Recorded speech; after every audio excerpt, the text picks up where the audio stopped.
There is both a scholarly understanding of genocide and a legal definition of genocide.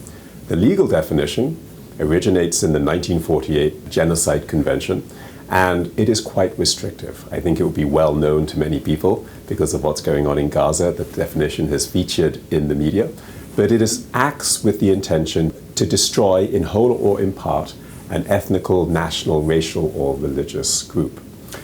The scholarly definition of genocide, however, has expanded quite considerably in the last 80 years since the term was first coined.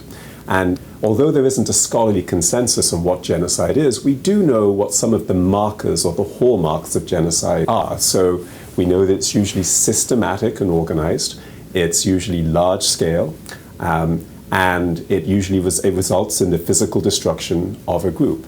But where the scholarly definition departs from the legal definition, where it goes further, is that it doesn't limit itself to just physical destruction. It also, for some, considers the social destruction of a group. So what do we mean by the social destruction? So the destruction of the community's infrastructure, the schools, the hospitals, the religious establishments. These are the fabric of society. So social destruction as well as physical destruction. It also protects a wider range of groups. It's not just ethnical, racial, religious, or national groups, but for example, individuals who are targeted because they're members of a political party or for political views that they hold. If they are targeted, for some scholars, this also could constitute genocide. Sometimes it's called politicide. But what the legal and scholarly definition have in common is that both of them recognize that violence is a form of communication. And with genocide, what the perpetrator is trying to communicate is that they want to end all communication with the group. And that's different from other forms of violence, where the function or the purpose may be to punish or to coerce or to control in some way. But with genocide, it's the desire, the wish to end all communication.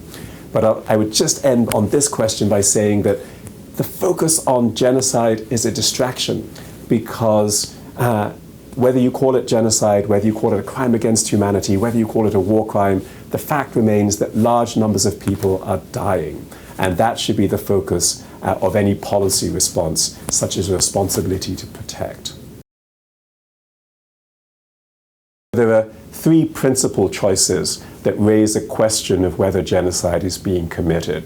The first is relating to the humanitarian siege. So this is the decision not to allow the necessities of life, food, water, medicine, fuel, into the Gaza Strip at the beginning. They relented after international pressure, but at the beginning, it was clear that they did not want any to enter. And when coupled with the statements from the senior civilian and military leadership suggestive of genocidal intent, the humanitarian siege, I think, is possibly the strongest claim that the case at the International Court of Justice is making. But there are two others. There's the military assault. So this is the aerial bombardment, the campaign, the aerial campaign. It is remarkable in its severity and in the choice of using so many 2-ton bombs, which are highly destructive and highly imprecise. So the question arises there is, why use such destructive weaponry? Why not use smaller bombs? Why not use targeted drone strikes, which would reduce the civilian collateral damage? So that's one. There's also the question of the third claim, which is that if the Netanyahu government is indeed so concerned with reducing civilian loss of life, and most of these civilians are women and children, why not open up some of the crossings into Israel to allow at least women and children temporary refuge inside Israel itself, and then continue the campaign? The decision to keep them confined to Gaza whilst the campaign continues is problematic in the eyes of some. Well, it makes a number of arguments which, on the face of them, seem quite persuasive.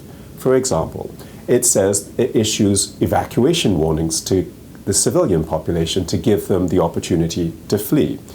It also says that it creates safe corridors or safe passage for those civilians to flee away from the target. It also says that it creates safe havens, places where they can gather without fear of being targeted. So that's one.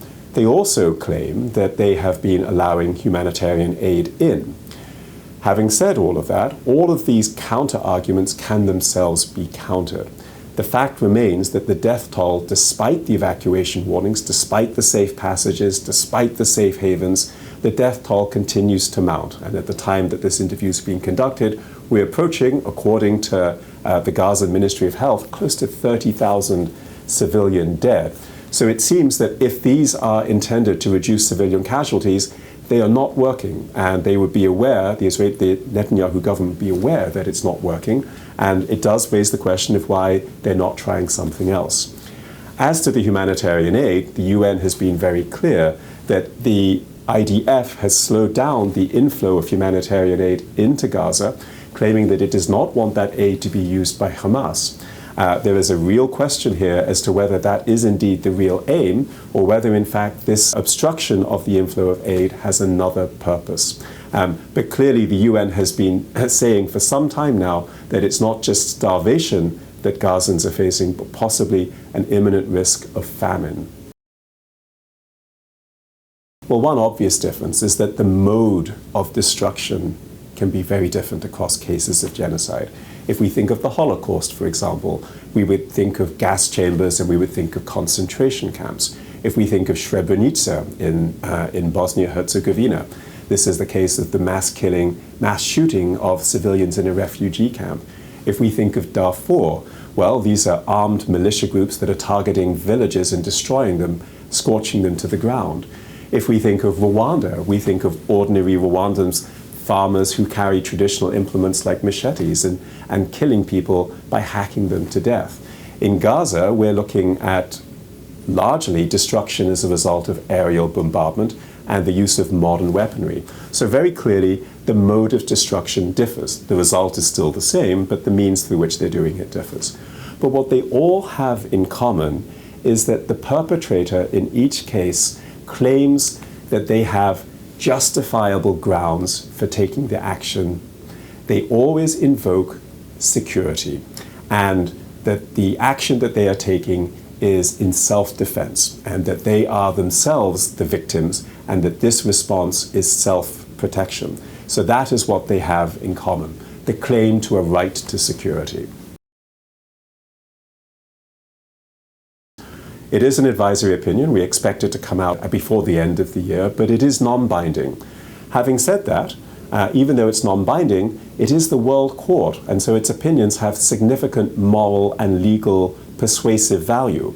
It will have no direct impact. The Netanyahu government has made it very clear in the last advisory opinion on the separation wall back in 2004 that it will not respect if it does not agree with the court's decision. So it will not in any way, I think, change the Netanyahu government's behavior.